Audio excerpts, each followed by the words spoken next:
좋아요, 구독.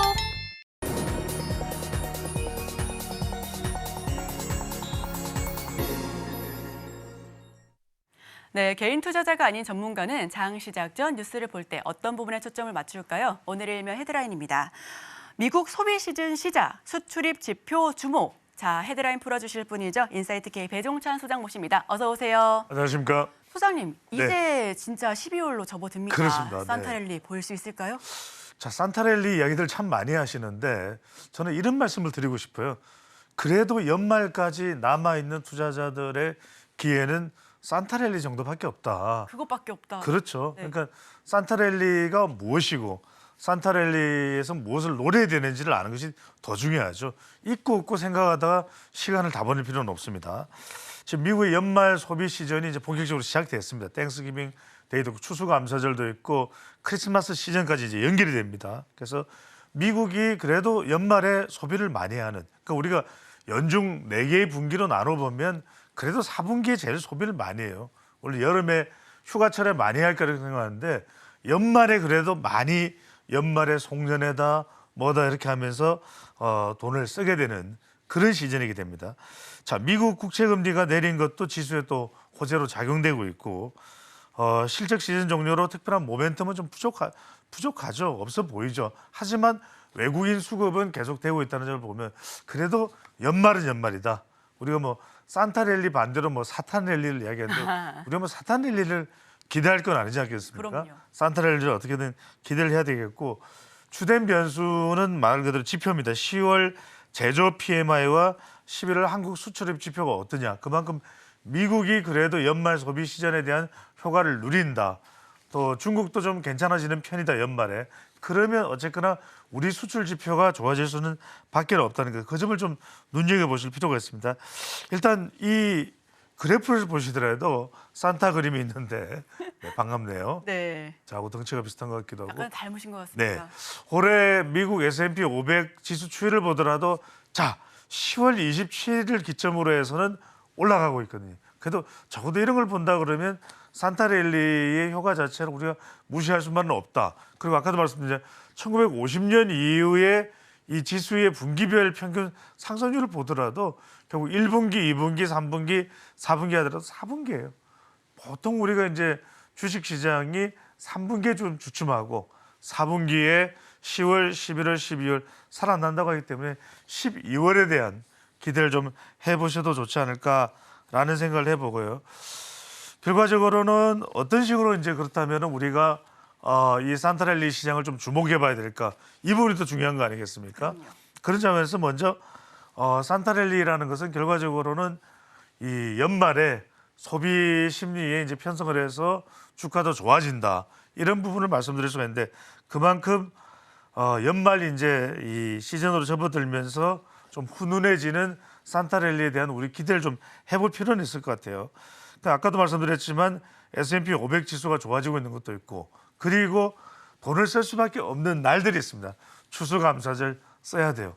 선물도 사야 됩니다. 그다음에 연말에 이 크리스마스 시즌까지 이어지고 또 연말 연초에 미리 소비를 하는 심리. 왜냐하면 큰 세일도 연계되어 있다는 점.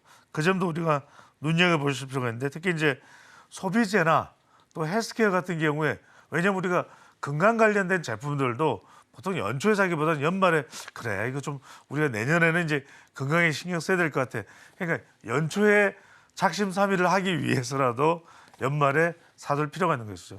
자, 그래프 한번 보실까요? 그래프 보시더라도 이런 추세를 쭉 볼 수 있습니다. 그러니까 지난 10년간 미국의 추수감사절 이후에 더 오른 종목들을 보면은 더 사거나 여행을 가거나 또는 뭐 공연을 보거나 아니면 콘텐츠를 소비하거나 헬스 제품을 소비하거나 쭉 보시면은 필립 모리스까지 다 소비재들이죠.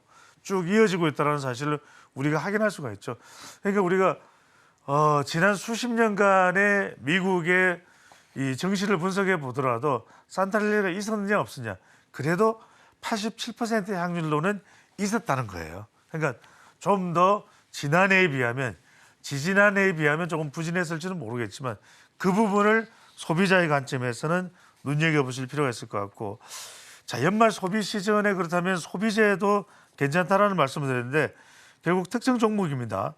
자, 국내의 경우에 또 연말 소비 시즌에 어떤 수혜 업종이 있는지가 우리 산업군에도 영향을 이제 미칠 수밖에 없는데 필수 소비재 말씀드렸죠. 그 다음에 IT 가전 그리고 IT 하드웨어 디스플레이 뭔가 선물을 삽니다.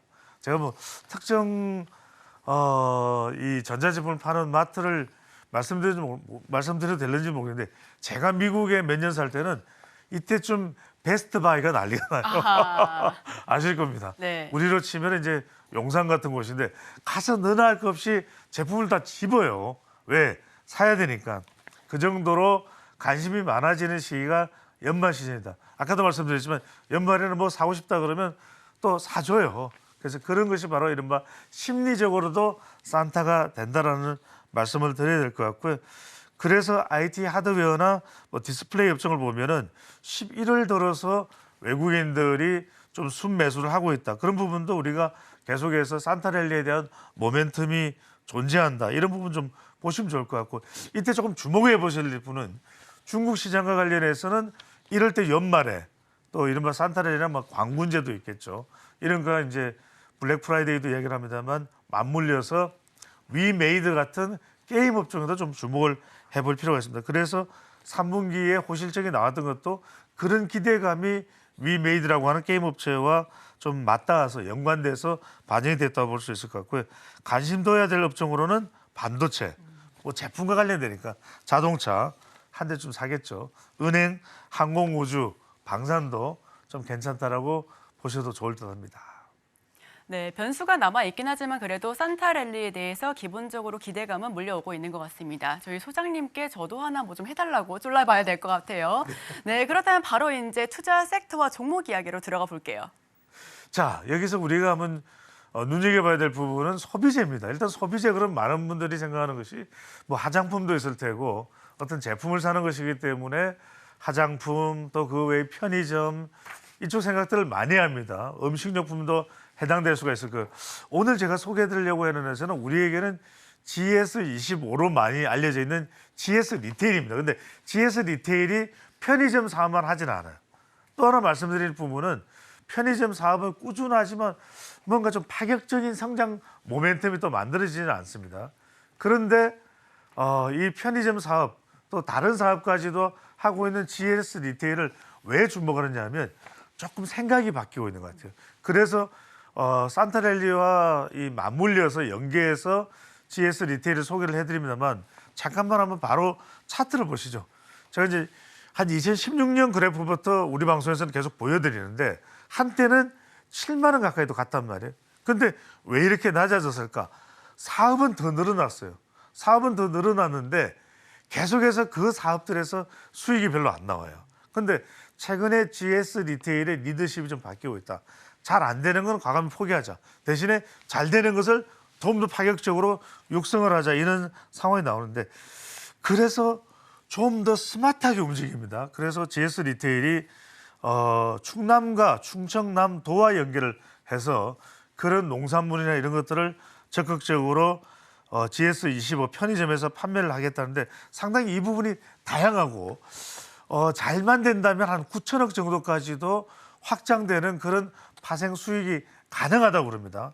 그래서 저는 편의점 관련해서 많은 분들이 GS 리테일은 주목하지 않고 있는데 최근에 내부의 리더십 자체가 좀 바뀌고 있다는 그런 점들이 좀 더 유력하게 우리가 긍정적으로 볼 부분이 아닌가 판단해서 말씀을 드리고 있고요. 또 올해 3분기에는 매출은 3조가 넘었습니다. 그리고 영업이익도 한 1,268억 원 정도 나왔는데 편의점 사업은 꾸준해요.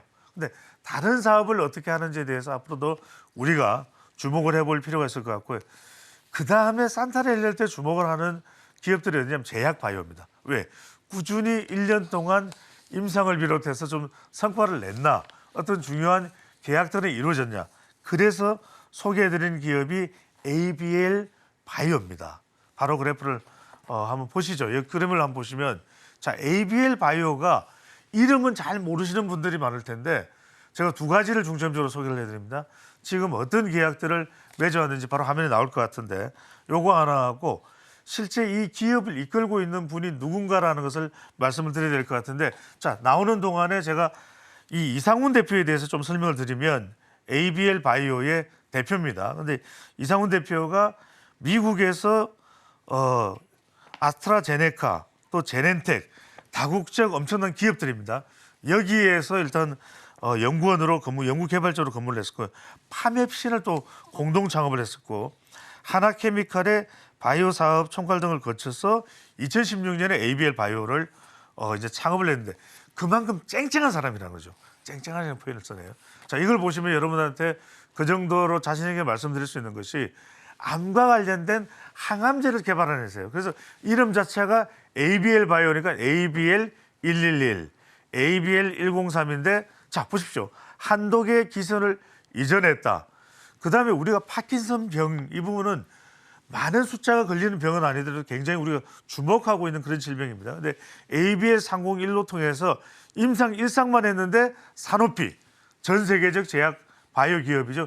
기술 이전을 했습니다. 자, 어떤 계약을 체결했냐면 2022년에 1월에 산오피와 파킨슨병 그러니까 태행성 뇌질환 치료 이중항체 후보물질 방금 전에 우리 보셨던 ABL 301이죠. 10억 6천만 달러. 얼마인지 아십니까? 1조 2,720억 원의 계약을 체결했죠. 물론 이 돈이 한 번에 들어오는 건 아닙니다. 하지만 우리가 기존에 알고 있었던 제약 바이오 회사는 사실 뻔해요. 안 봐도 비디오죠. 뭐 유한양행이나 한미약품이나 뭐 강동제약이나 셀트리온이나 뭐 등등등 우리가 다 그냥 익히 들어왔던 기업들인데 ABL 바이오에는 그다지 우리가 눈여겨보지 않았을 겁니다. 그런데 아까도 말씀드렸던 이상훈 대표의 이력을 먼저 말씀드리는 게 뭐냐면 곧 또 사옥도 강남 쪽으로 옮겨간다는 것은 그만큼 사업이 그래도 목표대로 계획대로 전개되고 있는 기업인 이 ABL 바이오에 주목을 좀 해보셔도 좋을 것 같습니다. 네, 전문가는 오늘의 일면을 통해 수혜 섹터가 연말 소비 시즌을 맞아서 소비재 그리고 제약 바이오에 집중해 보자라는 의견을 받아봤습니다. 우리 시청자 여러분들께서도 서경의 산타 배종찬 소장님의 종목 랠리 지켜봐 주시면 좋겠습니다. 지금까지 인사이트 K 배종찬 소장과 함께했습니다. 오늘 말씀 고맙습니다. 감사합니다. 좋아요, 구독!